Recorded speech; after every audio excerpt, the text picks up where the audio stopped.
hello everyone welcome and welcome back to my mini blog आज usual morning रू मुझे नहीं मो मॉर्निंग ड्रिंक तापर वर्षा पाग इच्छा है ब्रेकफास्ट मैगी खायापी तो मुझे मैगी वेजिटेबल वाला मैगी नहीं जाइए जो थे गाजर पियाज ये सब पड़ता तापर लंच प्रिपेरेसन स्टार्ट करदेली लंच रे किसी ना आज आलुदम थिला बैगण पोड़ा थिला आ मोर क्रिस्पी भेंडी जोटा कि मतलब बहुत बढ़िया लगे खायापी भात सांगे तापर ताकू सब खाई पी सारा मोर गोटे पार्सल आसाला अनबक्सिंग कली दीटा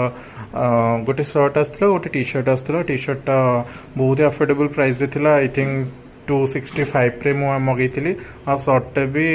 500 भितर थिला 568 समथिंग थिला